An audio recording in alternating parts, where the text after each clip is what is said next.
명쾌한 해설을 해주실 뉴스 전문가 두 분 소개하겠습니다. 먼저 백성문 변호사 오늘 시간 함께하겠습니다. 안녕하십니까? 네, 어서 오십시오. 안녕하세요.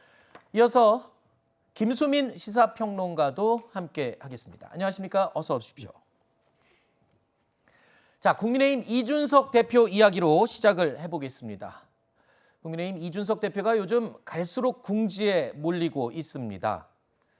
자, 성접대를 했다고 주장해온 업체 대표가 연일 새로운 의혹을 들고 나오면서 이준석 대표의 입장은 더욱더 어렵게 몰아가고 있습니다.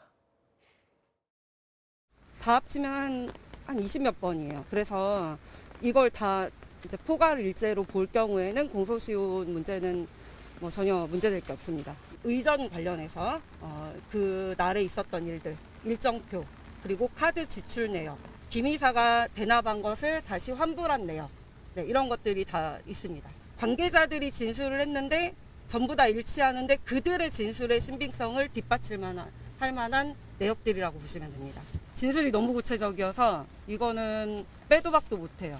이준석은 적당히 뭐 신지혜나 진중권과 토론하는 수준으로 범죄를 빠져나갈 생각을 하면 정말 체포영장 나갈 수도 있다는 것만 알고 있으면 됩니다.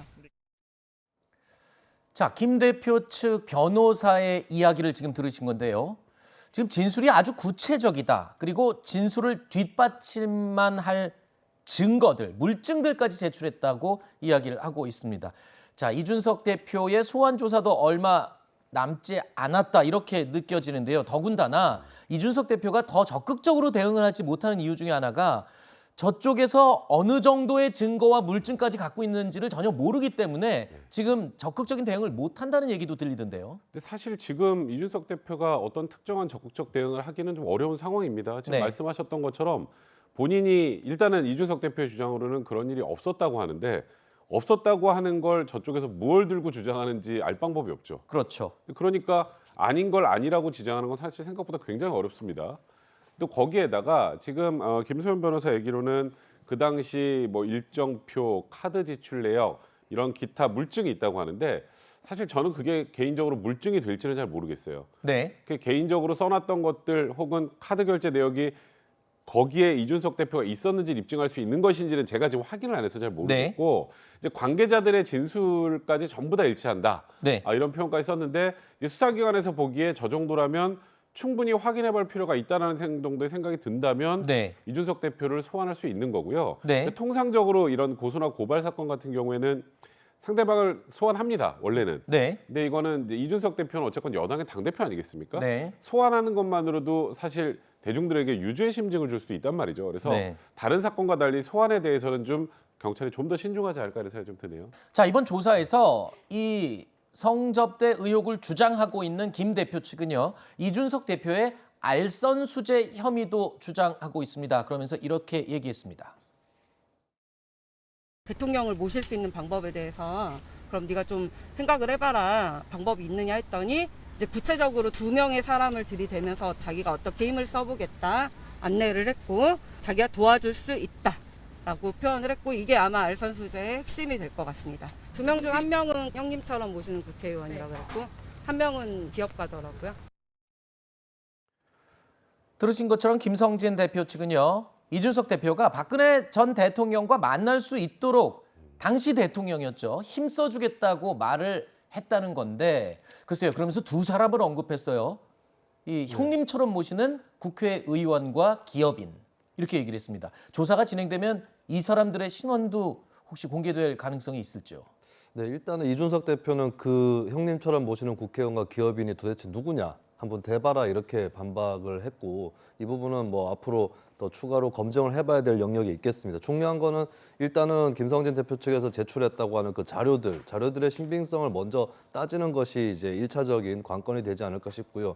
그리고 사실 그 자료들을 다 따진다고 했을 때 그것만 가지고 확정이 될 수 있을 거냐 이거는 좀 다른 이야기인 것 같습니다. 왜냐하면 어떤 내역이 있다고는 하지만 그 내역이 이준석 대표하고 진짜로 연결이 돼 있는지 그리고 한간에서 뭐 CCTV 영상이 있다고 하는데 그것이 그냥 영상 자체로 성접대를 의미하는 것인지 이런 부분들은 추가적으로 검증이 되거나 혹은 다른 증거나 정황하고 같이 엮어가지고 판단을 해야 될 문제이기 때문에 네. 아직까지 좀 넘어야 될 고비들은 그 김성진 대표라든지 이쪽 입장에서도 많이 남아 있다고 볼 수 있겠습니다. 네, 글쎄요. 이 진술이 굉장히 구체적이다라고 김소연 변호사가 얘기를 했었는데 아까 말씀하신 그 두 사람 친형님처럼 모시는 형님처럼 모시는 기업인과 또 국회의원 이에 대해서 이준석 대표는 이렇게 얘기했어요. 그 사람들이 도대체 누군지 드러나 보자. 근데 그 주장에 대한 대응치고는 좀 소극적인 게 아니냐 싶어요. 그게 무슨 말이냐. 절대 그렇지 않다라든가 네. 사실과 다르다가 아니라 그게 누군지 좀 드러나 보자.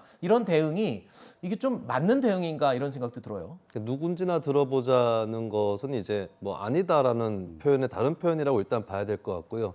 일단 이준석 대표 입장에서도 이게 의혹이 사실이든 아니든 좀 갑갑한 상황인 건 맞을 겁니다. 네. 왜냐하면 본인이 반박을 한다 할지라도 그게 완전히 또 반박이 되는 건 아니거든요. 그러니까 네. 저쪽에서 상대방에서 입증 책임이 있기 때문에 거기서 증거를 대지 못하는 이상 자신은 결백하다. 여기 수준을 좀 넘어서기는 어려워 보인다. 예를 들면 이제 박근혜 전 대통령 시계 이것이 공방이 되었었는데 이준석 대표 쪽에서는 그 시계는 그 당시에 자신이 청탁받았다라고 주장되는 그 시점에는 나오지 않았다라고 반박을 했는데 근데 시계가 제작이 안 됐더라도 대통령 시계는 늘 제작을 해왔기 때문에 네. 예, 사실 이준석 대표의 그 말 자체는 또 상대방의 주장을 말끔하게 반박할 수 있는 정도의 수준은 또 아니거든요. 네. 그래서 이런 상태가 좀 갑갑하게 이준석 대표 입장에서도 지속이 될 수 있고 그리고 확증 여부를 떠나서 김소연 변호사를 통해서 주장되고 있는 그 김성진 대표의 주장 이런 것들이 구체적으로 계속 나올수록 대중의 인식에서는 그렇죠. 뭔가 좀 이상한데라고 네. 하는 그런 인식이 퍼지는 거는 어쩔 수 없습니다. 그리고 이준석 대표가 지금 법정의 피고가 아니라 정치인이기 때문에 네. 거기에 맞는 어떤 대응 수준을 찾아내야 될 것이다. 네. 네, 이런 생각은 듭니다. 경찰 수사망이 좁혀오는 가운데 이준석 대표의 당내 입지 역시도 점점 줄어들고 있습니다. 친윤계 박성민 의원의 비서실장직 사임을 두고도 이른바 손절을 한 게 아니냐라는 해석까지 나오고 있죠. 이준석 고사 작전이죠. 이준석 당대표는 견딜 수 없을 것이다. 특히 친윤 비서실장까지 네. 오늘 사퇴를 해버렸으면은 오동잎 떨어지면 가을이 온 것을 알아야죠. 이준석 대표한테 알아서 그만두시라라는 어떤 대통령의 사인처럼 느껴지세요? 저는 그렇게 봅니다.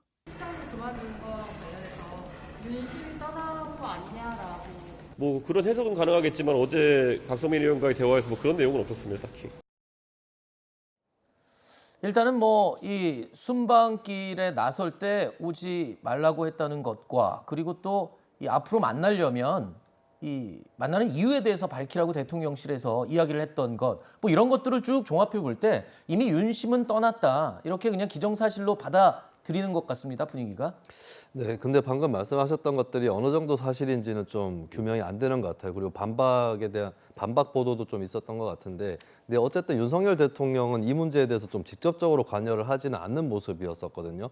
그렇기 때문에 직접적으로 특히 이제 박성민 실장의 존재에 관해서도 그러면 박성민 실장이 이준석 대표의 비서실장이 될 때에 윤석열 대통령이나 이쪽에서 그러면 오케이해서 된 것이냐, 그건 또 아닐 가능성은 또 네. 있습니다. 그러다 보니까 애초에 이제 윤심은 여기서 좀 이미 거리를 띄우고 있었다라고 하는 것이고, 하필 공교롭게 시점도 나토 방문을 위해서 나가 있는 상황에서 또 이런 일들이 벌어졌거든요. 이게 결국 중요한 것은 현재로서는 이제 윤심이라기보다는 이제 뭐 친윤이라고 표현하는 게 더 맞겠죠. 친윤에 속하는 의원들의 향방 이런 것들이 이제 이준석 대표를 옥죄고 있는 것은 사실이고, 박성민 대표의 그 비서실장이죠. 박성민 실장도 뭐 윤석열 대통령 쪽의 어떤 언질 이런 것이 아니라 이제 친윤계 의원들이라든지 이쪽으로부터 좀 압박을 받고 결국에 사퇴를 한 것은 맞다라고 볼 수 있겠습니다. 네.